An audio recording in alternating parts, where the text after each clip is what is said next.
नमस्कार। आज हम बात कर रहे हैं करोड़पति फास्टलेन किताब की कुछ आइडियाज पर।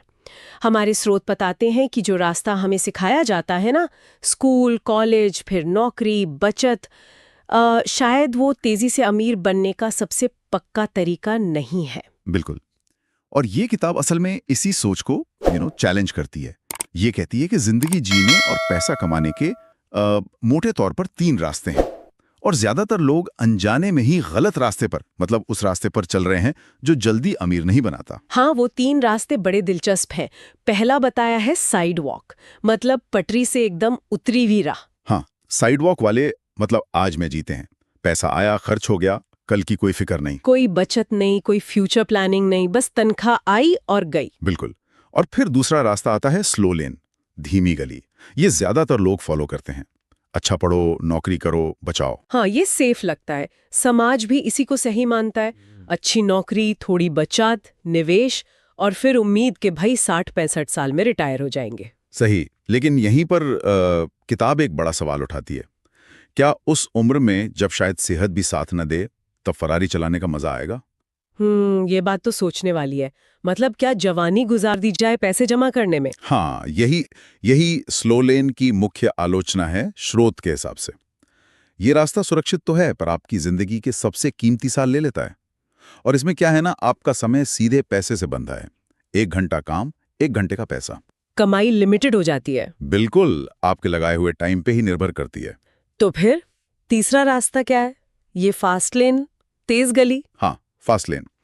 ये बिल्कुल अलग माइंडसेट है। यहाँ फोकस नौकरी पर या घंटे के हिसाब से पैसे कमाने पर है ही नहीं। अच्छा, तो किस पर है? फोकस है बिजनेस सिस्टम बनाने पर, संपत्ति बनाने पर। मतलब ऐसे सिस्टम या ऐसी चीजें बनाना जो आपके लिए पैसा कमाएं तब भी जब आप सो रहे हों। वाह, ये तो कमाल का आइडिया है। मतलब टाइम और पैसे का लिंक तोड़ देना। एग्जैक्टली। आप एक प्रोडक्ट बनाते हैं या कोई सर्विस का सिस्टम बनाते हैं जो बिना आपके लगातार टाइम दिए चलता रहे और कमाता रहे। तो ये सिर्फ ज्यादा मेहनत की बात नहीं है, बल्कि अलग तरह से काम करने की बात है। लेकिन ये सुनने में जितना अच्छा लग रहा है, उतना आसान तो नहीं होगा सिस्टम बनाना। नहीं, आसान बिल्कुल नहीं है। और स्रोत इसके लिए 5 मुख्य नियम बताता है, जिन्हें वो कमांडमेंट्स कहता है। नीड, एंट्री, कंट्रोल, स्केल और time. Okay, need, entry, control, scale, time. इनमें सबसे जरूरी कौन से हैं? देखिए, वैसे तो सभी जरूरी हैं, लेकिन मेरे हिसाब से, और स्रोत भी यही कहता है, कि नीड यानी जरूरत और स्केल यानी पैमाना, ये शायद सबसे अहम है। नीड मतलब जरूरत। हाँ, जरूरत। यानी आप जो भी बिजनेस या प्रोडक्ट बना रहे हैं, क्या मार्केट में उसकी सच में जरूरत है? क्या वो लोगों की कोई असली प्रॉब्लम सॉल्व कर रहा है या कोई इच्छा पूरी कर रहा है? बिना जरूरत के बिजनेस चलेगा कैसे? सही बात है। और स्केल का क्या मतलब हुआ? स्केल मतलब उसे बड़े पैमाने पर फैलाने की क्षमता। हम्म क्या आपका बिजनेस सिर्फ एक गली, मोहल्ले या शहर तक ही सीमित है, या आप उसे टेक्नोलॉजी या किसी मॉडल से लाखों करोड़ों लोगों तक पहुंचा सकते हैं? अच्छा, जैसे कोई ऐप बनाना जो लाखों लोग इस्तेमाल करें। हाँ, बिल्कुल। या कोई किताब लिखना जो लाखों प्रतियां बिकें, बजाय इसके कि आप एक एक घंटा कंसल्टिंग दें।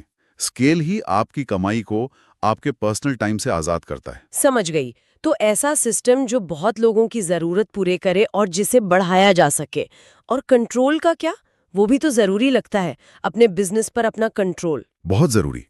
स्रोत कहता है कि अगर बिजनेस का स्टीयरिंग व्हील आपके हाथ में नहीं है, जैसे मान लीजिए आप किसी फ्रेंचाइजी के भरोसे हैं जहां सारे नियम कोई और तय करता है, या किसी ऐसे ऑनलाइन प्लेटफॉर्म पर निर्भर हैं जो कभी भी पॉलिसी बदल दे, तो आप असल में फास्ट लेन पर नहीं हैं। मतलब ड्राइवर सीट पे खुद बैठना होगा। बिल्कुल। कंट्रोल आपको अपने भाग्य का मालिक बनाता है। तो ये नौकरी वाली सोच से तो बिल्कुल ही अलग है। नौकरी में न स्केल होता है, न कंट्रोल, और जरूरत भी हम सीधे पूरी नहीं करते, कंपनी के लिए करते हैं। सही पकड़ा आपने।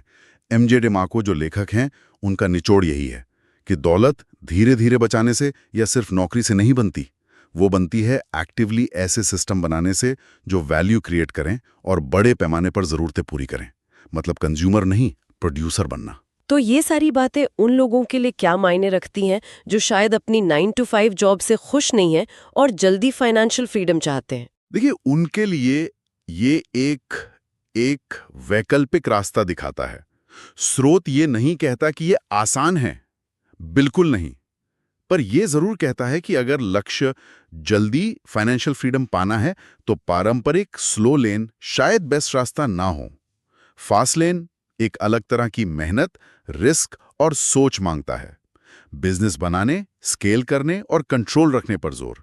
दिलचस्प।